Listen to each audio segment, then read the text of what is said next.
The DNC has said they were subcontractors and had no connection to what we're doing out there across the country. What's the RNC's response to this? Well, I mean, to quote Hillary Clinton, I think this is deplorable.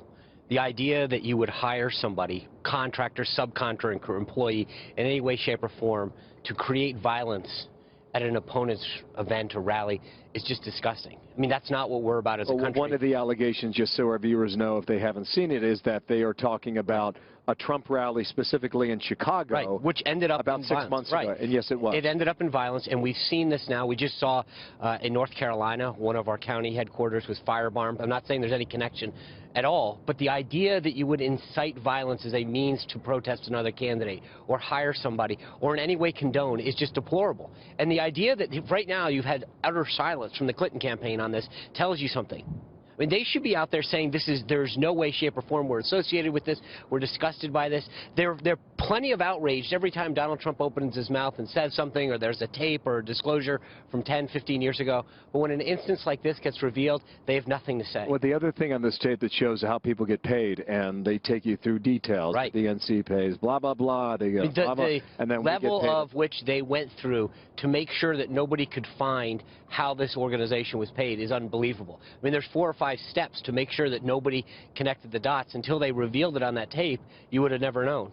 You know, there was a lot of sort of capital spent on sort of making the Trump supporters look like they were a violent, crazy bunch of people. Right. And, you know, news organizations took off with that story, and, you know, all the time he would get up there and say, look, you know, these are not our people who are doing this. Well, and people said, you know, that he was full of it on that, but it looks like maybe he wasn't. But the interesting thing, and you're absolutely right, is that the news organizations ran to cover these sort of, you know, events that occurred. But when the disclosure comes that it actually was staged and paid for by an outside group, there's nowhere to be found. You see nothing on the major networks, nothing in the major mainstream media about how it actually happened. So it's fascinating how quick the media runs to cover every concern or every crazy person that attends a rally. But when the truth comes out, and when you realize that this is an organized, staged effort on the left, there's nothing from the media. Let's talk about tonight now. What do you expect America to see from Donald Trump? Well, this is a change election. And I think tonight you're going to continue to see the contrast. That if you like the status quo, if you like the way things are going, you vote for the people who've been in Washington forever and brag about how many offices they've held and how many years they've been in Washington. If you're ready for change, if you want to mix things up, if you're tired of the status quo, then you're going to vote for Trump and Pence. And tonight you're going to see more of that. You're going to see that contrast. You're going to see the end of the status quo.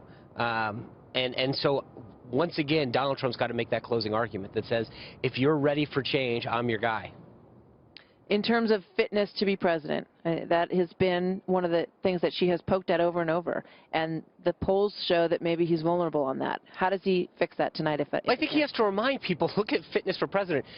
Through all of these disclosures that have occurred over the last month or two, what you've seen is someone who has, you know, played by a set of their own rules, to set up a secret server that's housed classified information, you know, said no when it came to that 3 a.m. call in Benghazi that 4 Americans were killed at.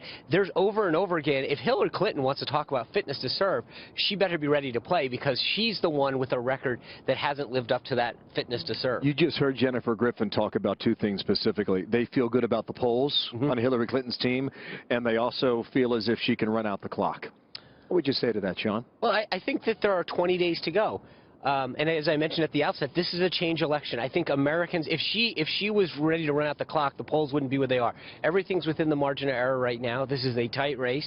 And I think Hillary Clinton's de facto the incumbent. She's been around in Washington for 30 years. She just left as Secretary of State of the Obama administration. I think if people were ready to continue that, she would have closed this deal by now. She is the de facto incumbent, and I don't think people are ready to continue down the path of what we've seen for the last 8 years.